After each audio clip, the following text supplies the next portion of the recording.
গোলাপি বেগুন। বসুপুর নামক এক জায়গায় ৮ বছর বয়সী রাম তার দাদু হরিপদর সাথে বসবাস করত। বাবা মা মরা ছেলেটার একমাত্র অবলম্বন ছিল তার ওই দাদু হরিপদ, আর হরিপদরও নয়নের মণি ছিল ওই রাম। ওহ, দাদু যে কেন এখনো জঙ্গল থেকে কাঠ কেটে ফিরছে না কে জানে। গোপালদের বাড়িতে একটু ঘুরতে যেতাম। দাদু ভাই, কোথায় গেলি? কাঠগুলো একটু ধর। ওই তো দাদু এসে গেছে। আসছি দাদু, দাঁড়াও। দাদু ভাই, এই কাঠগুলো যত্ন করে রেখে দে তো, কালকে বাজারে গিয়ে এগুলো বেচে আসতে হবে। দাদু, তোমার আজকে এত দেরি হলো কেন গো? তুমি এত দেরি তো করো না। না রে দাদু ভাই, আসলে আজকে কাঠ কাটতে জঙ্গলের অনেকটা ভেতরে গিয়েছিলাম, তাই কাঠ কেটে ফিরে আসতে দেরি হলো। তো দাদু ভাই, তুই খাবার খেয়েছিস তো? তোমাকে ছাড়া আমি কি কোনোদিনও খেয়েছি যে আজকে খাবো? এই হয়েছে, আমার এক পাগল দাদু ভাই আমাকে ছাড়া খেতে পারে না। আরে আমি যখন মরে যাব তখন তো একাই থাকতে হবে আর একাকেই খেতে হবে, তখন কি করবি শুনি?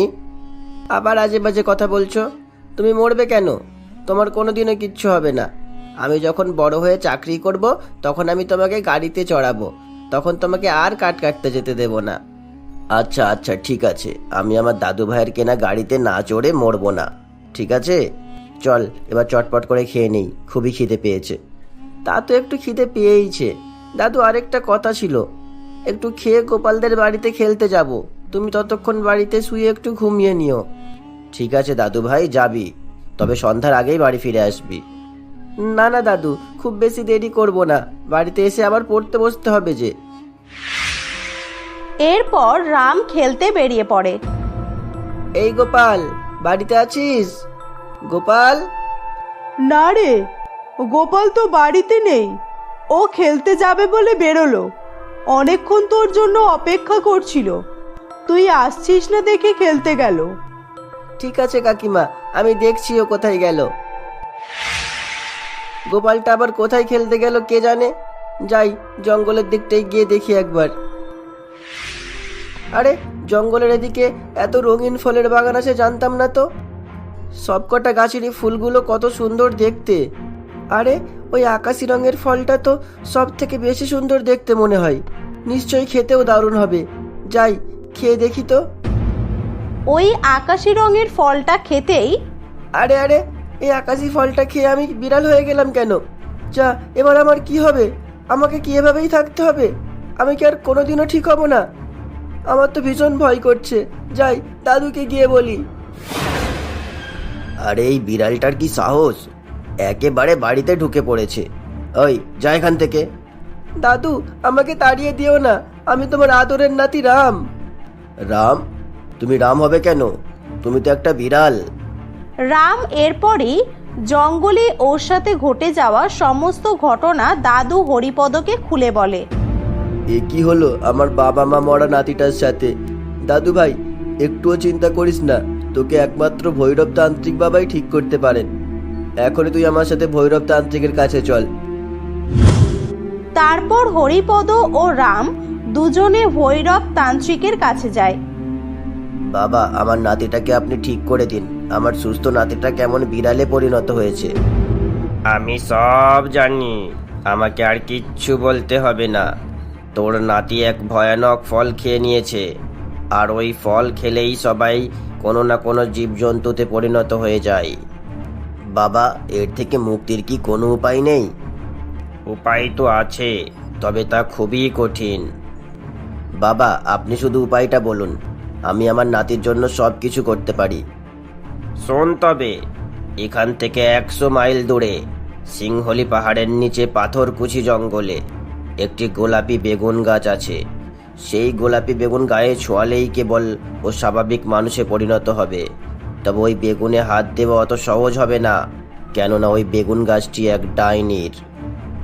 দাদু, তুমি একদম চিন্তা করো না, আমি সব শুনে নিয়েছি, আমি নিজেই ওই জঙ্গলে যাব। দাদু ভাই, তুই কি এত দূরে যেতে পারবি? দাদু, আমাকে তোমার জন্য পারতেই হবে, তোমার আশীর্বাদ থাকলে আমি অবশ্যই পারবো। এরপর রাম ওর দাদু এবং বাবা ভৈরব তান্ত্রিকের আশীর্বাদে ওই গোলাপি বেগুনের খোঁজে বেরিয়ে পড়ে।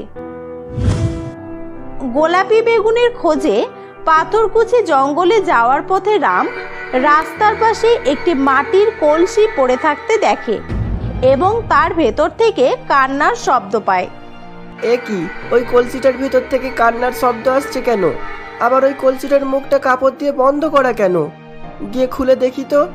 তারপর রাম ওই কলসির কাপড় দিয়ে বন্ধ করা মুখটা খুলে দিতেই, আরে তুমি কে? আমি হলাম একটি পরী। আমাকে এক দুষ্টু জাদুকরী এই কলসিতে আটকে রেখেছিল আর বলেছিল যতদিন না কেউ এই কলসির মুখটার কাপড় সরাবে ততদিন আমি এখানেই আটকে থাকব। আজ দীর্ঘ 10 বছরের পর আমি তোমার জন্য মুক্ত হলাম। তুমি আমার জন্য মুক্ত হলে জেনে খুবই খুশি হলাম। তুমি কোথায় যাচ্ছ এই পথ দিয়ে? আর তোমার চেহারা এমন হলো কি করে? রাম তার সাথে ঘটে যাওয়া সমস্ত ঘটনা পরীকে খুলে বলে এবং ও যে গোলাপি বেগুনের খোঁজে যাচ্ছে তাও বললে, তুমি এই ফুলটা নিয়ে যাও। ওই ডাইনির গায়ে এই ফুলটা ছুঁড়লেই ও পাথরে পরিণত হবে। রাম এবার ওই ফুল পরীর থেকে নিয়ে তার কাছ থেকে বিদায় নেয়। এই ছেলে, তোর এত সাহস, তুই আবার গোলাপি বেগুন গাছে হাত দিচ্ছিস? এখনই তোর ঘাড় মটকে দেব। রাম পরীর দেওয়া ওই ফুল ডাইনির গায়ে ছুঁয়ে দেয় আর তখনই ডাইনি এক পাথরে পরিণত হয়ে যায়। রাম নিশ্চিন্ত মনে গোলাপি বেগুন গাছ থেকে একটা গোলাপি বেগুন ছোঁয়াতেই রাম বিড়াল থেকে আবারও পুরানো রামে পরিণত হয়ে খুশি মনে তার আদরের দাদুর কাছে ফিরে যায়।